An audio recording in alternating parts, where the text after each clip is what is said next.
Hello, my name is Greg McKay. I'm the chair of the Australian SRV Association.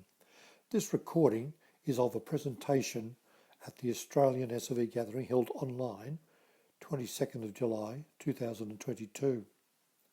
The event was hosted by ASRVA, which is the SRV safeguarding group in Australia.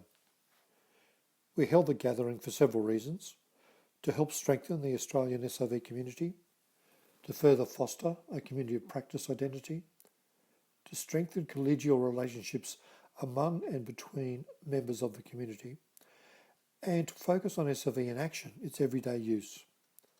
We hope you find these presentations helpful, and we again thank presenters. Hi, I'm Rhiannon. I'm joining you from Gadigal land here in Sydney. Have been part of the ASRVA board for many years, and you may know me as well as being part of the local SRV group Foundations Forum. So a warm welcome to everyone. Now, just before I introduce our first presenter today, I do want to share that the content of this presentation might be triggering or hard to hear for some people. So we do ask people to hang in there, and appreciate and thank Janie, who I'm about to introduce, for sharing her daughter's journey today. So on that note, I'd like to welcome Janie Concepcion, who's going to be presenting on early years journey to belongingness, finding a safe place to be vulnerable after trauma. Janie has many roles. I think her most valued and loved role is being a mother of her two daughters. She's also a university student completing her master's degree in secondary teaching, and is a parent advocate and a very passionate for social justice. Now, Jane uses her SRV to take on her responsibility as a parent advocate to effectively collaborate and encourage stakeholders around her kids to foster valued roles so they can access the good things in life. Jane's presentation today will focus on the devaluation and wounding experiences of her daughter, Portia. While a tough story to tell, Jane is keen to remind others that being alert to devaluation helps to not only know what is not right for her daughter, but also the pathways to the good life. Some of the SRV concepts that we want you to be particularly paying attention into Janie's presentation is around the wounds and mindsets. Okay, so now Janie, I'd like to welcome you. Thank you, Rhiannon. Yeah, so that's me in a nutshell. Thanks, Rhiannon. As Rhiannon said, I'm Portia's mom, and my purpose is to promote awareness for everyone that's in here, to create a safe space for everyone, not just for children to be their most authentic selves, make mistakes, and constructively reflect and heal. So that's just me. I would like to begin by speaking who Portia is. So Portia is a very happy 9-year-old. We just had her birthday at Perisha, who loves her family, her dogs, and her sister. So she is now in year 3 in a mainstream school, Catholic, and a valued member of her school community. She loves spinning a lot and dancing to her own music jams. And when I say music jams, that's her nursery rhymes. Her favorite subjects are sports and music, and she is a very efficient iPad user. So she uses Proloco to go to communicate, keyword signing some of them, and text, which is the picture exchange communication. So at this stage, Portia is still nonverbal, but uses a assistive technology to express herself. But in her own words, this is she. This is her, if everyone can see her.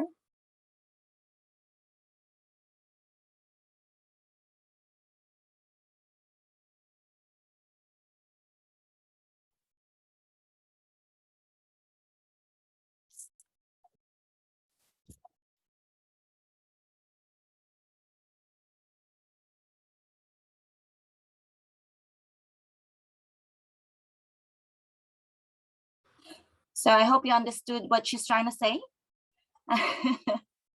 She's just saying she's happy.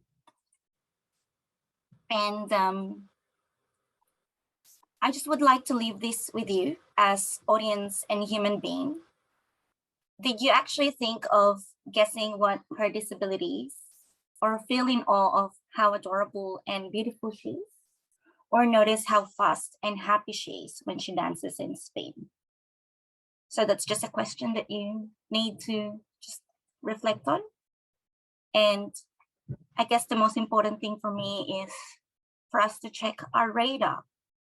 Did you actually look at her as just a happy kid with valued role? Did you kind of look at her as an object of pity, or because she loves nursery rhyme, am I infantilizing her? Or do you think of her as a burden of charity, or something that, oh, I guess I'm better off because I'm not that way? So the reason why I say this is because there's an abundance of people who can pinpoint what is wrong, who actually invested their time studying and promoting, eliciting and shaping what socially valued roles are, but there is a shortage of people that are actually making it happen or willing to go out of their comfort zone to make it happen. So that's just me. Check your radar. Now, before Portia got to school and get to how she is, Portia began her school life in segregated school for specific purposes in Riverstone Public. So the segregated unit is called Noreen. So after a year of her kindergarten, her first weeks in year one have been actually dreadful. I've noticed a change of behavior. She's actually having nightmares. And for someone that have given up job and life just to take care of my child, so I took off time from work. I could sense that something is wrong because she refused to get in the bus. She's scared of being touched. See, by consciously placing Portia in a segregated setting does not mean that I made an informed decision. I went by the presumption of subhuman pathway that because she's got physical impairment, intellectual impairment, functional impairment, that this is the best way for her. What I consented with is for the school to engage in conscience-salving self-deception. I'm about to play you a video when people that are meant to care for her took advantage of Portia's vulnerability. So this is very sensitive and may trigger.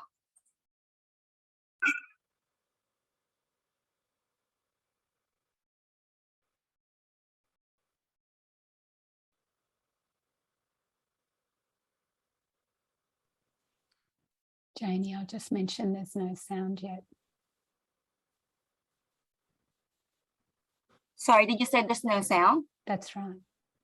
Okay, let me just get that. Hang on. Apologies for the for that, because we did try it, but we can just do this one. Could you hear it now? Everybody hear it? No, I can't. No. Okay, so sorry about this. We tried this earlier and it was working. So I am just going to. Can someone? Oh, yeah. Can you hear it now? Yes. Yep. It's a delay in Zoom. Oh my god. Oi! Stop doing it.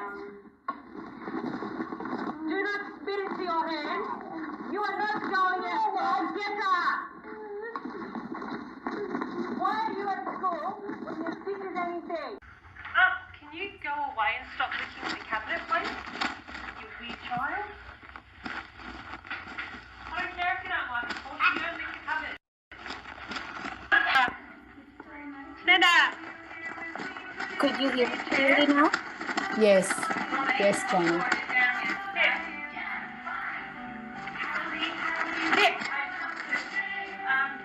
This is shocking. Like, whoever said this is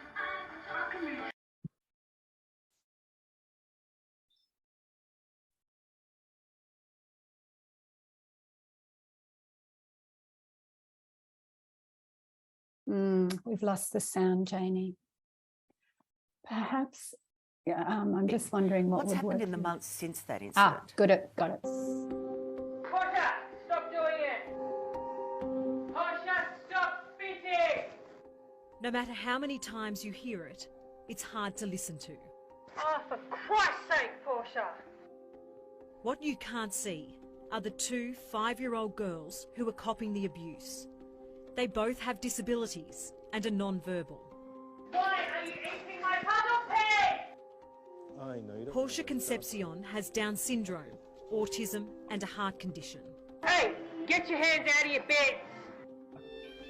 Riley Dunster has cerebral palsy, autism and is developmentally delayed. Good, no one wants to hear you for 20 minutes. I want to hear you for the next 20 minutes, whinging. They're inside their Year 1 classroom at a special needs unit of Riverstone Public School in Western Sydney, a supposed safe learning environment. Mum's not here, Dad's not here. You're just stuck with me and Claire. The relentless mistreatment will forever haunt Jason and Janie Concepcion, who confirmed their grave suspicions with this recording. That's our daughter, that's our child. No one does that to her and we don't just let that slide. Riley's parents, just as disgusted. Straight away, we would have had docs on our doorstep if we were treating our child like that. And they were treating her like that. And nothing's been done. The parents' bravery to publicly expose the chilling abuse prompted the immediate removal of Bronwyn Massey, the main teacher heard on the recording. Bronwyn Dimity from A Current Affair. Do you have any explanation about the way you treated Portia? Do you accept that your behaviour was unacceptable? Also sidelined to non-classroom duties, the teacher's aide, Claire Andrews. They are still working under the department using the taxpayers' money, and they're just not working directly with our children. Within 24 hours, the New South Wales government made a pre-election promise. Rob Stokes vowing the teachers would never work in a classroom again. I will do everything I can to ensure that they never work in a New South Wales public school ever again. So do you declare these two teachers sacked? These families? As far as I'm concerned, Dimity, these teachers will never work in the teaching service in New South Wales ever again. Good girl.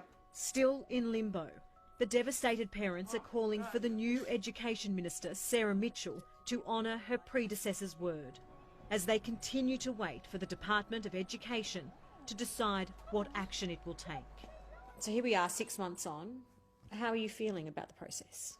How do they expect people to speak out in the future and stand up for these children when if they don't see that there's a light at the end of that tunnel?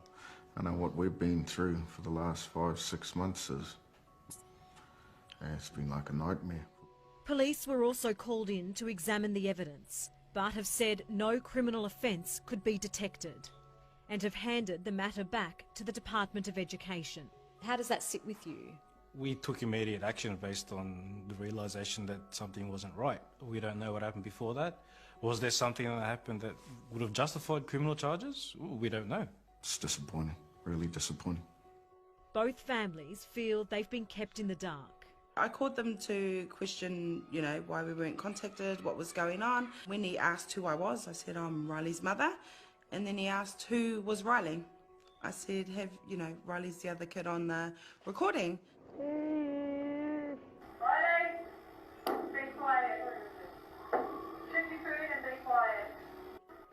Chew your food. The parents also insist systemic changes need to be made to make sure no other child suffers at the hands of their trusted classroom teacher. From here on forward, what's going to happen? Are you going to make sure that there's going to be monitoring in the school right now? What is it really that's going to protect our children? What assurance can you give all the parents out there that this thing will never happen again? Thankfully, here at Portia's new school, her parents say she's happy and making good progress.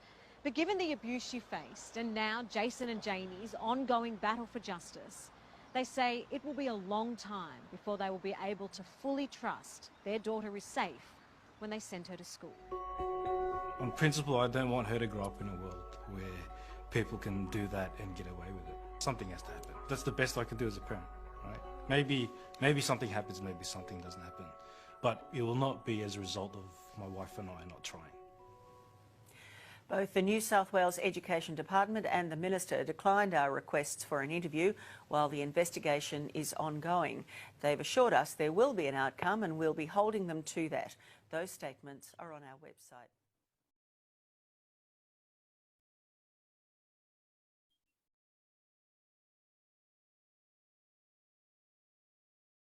Thank you, Janie. We're right where you are. Sorry. To just give you a reason why I share that is for us to remember who actually does the rejecting. So in this particular video, I feel like I did the rejecting for putting her in a segregated unit, for entrusting her, or the community and the Department of Education and the society itself.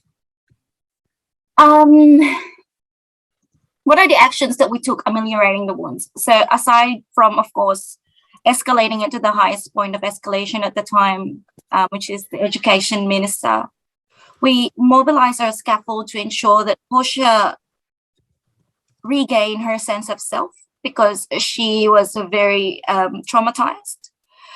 We made sure that we have put in supports to maintain her well-being and health. In saying supports, we actually have beautiful positive behavior supports, speech therapies and all that to make sure that she just healed.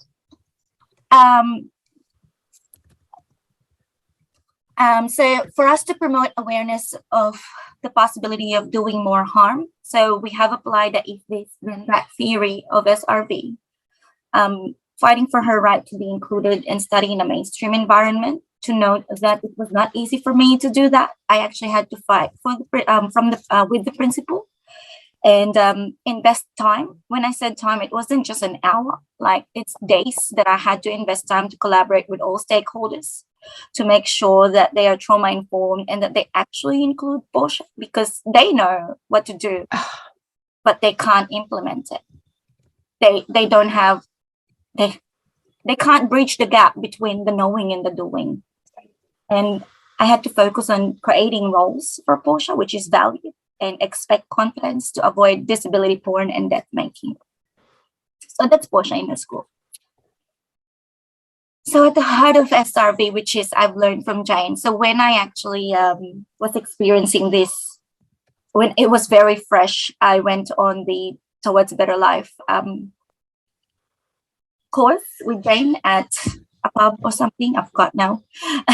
We are continuously advocating for Portia to have a valued role to support her most authentic self by developing and expecting competence, fostering a dignified image and reputation, and orchestrating participation in personal relationships because it does not come natural with people that believe they know everything, through guided but liberating socialization with her peers, her age, and in real world setting.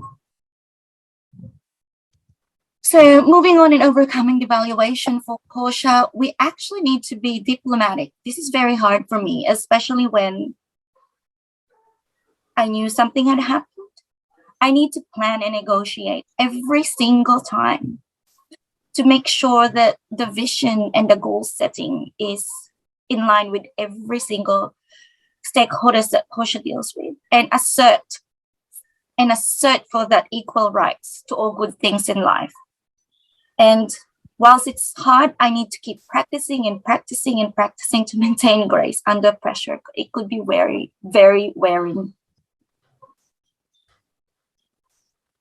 So Portia's main classroom teacher was permanently removed from teaching list, while the teacher aide was then monetarily fined and underwent new training. So questions I can do after the breakup rooms, but that's just me in a nutshell in Portia. That's our story. Well, thank you so much, Janie, for sharing your daughter's story. Look, I'd like to now, just before we go into the breakout, we do have a chance for people to ask questions. So I don't know, Jane, if anything's come through the chat or... Yes. So, Janie, it's really important for you to know that there is a thread of people being with you in spirit and really feeling for you and your family, and especially Portia. You'll be able to read these when you've finished. I wondered, are you okay if I ask you a question? When we're thinking about hearing a story like Portia's, and we hear that confronting experience of abuse, we also need to be thinking about, well, what might have been some of the other wounds that had happened on the way, and you did mention a couple. I'm just wondering whether you're willing to share, just to alert others that abuse is like at the end of, well, it can be random, but is often just one amongst other things. So what were some of the other? I think we always have to be aware that the wounding begins even before birth. Whilst conception, I actually knew that I'm going to have a child with disabilities at 18 weeks. And pretty much straight up, I was told to terminate. I was told that my marriage will not last and Portia's going to be a living vegetable. That itself gives me, demotivate me and, question my pathways in life. So that's the very first wounding. And then second, when she was born, pretty much all they said is, I'm sorry, but your child has Down syndrome and heart issues. Instead of saying to me that, look, congratulations, you have a child with disabilities, but these are the actions or these are the things that we need to do and be aware of. In schools, like, when they steer you to that pathway of, because you don't want any tables unturned, you will keep having people saying, oh, she can't do this. And I guess the most painful wounds is family, because we are already facing something, and when family tells us, like, look, it's maybe because you were using birth control pills, that's why this happened. Oh gosh. Or is this, we've never had this in our line, what did you do wrong? But most importantly, when they look at Portia and say, you know what, she doesn't really look Down syndrome, or you know what, they're always happy, they're not sad. They've never been sad because they're real little angels, or like immortal being, the holy innocence, like that's the wounding, Jane, just to answer your question. So from subtle to severe, we have experienced it and still experiencing it to the day. Yeah. So thanks again, Janie. We really appreciate, and I know how tough it is to share sometimes and relive kind of the journey that your daughter, but it's so powerful, and the whole group really appreciates your family's honesty and commitment to your daughter's life in going forward. So, and we look forward to, really excited to hear about Portia's life into the future. You're in a welcome community here too.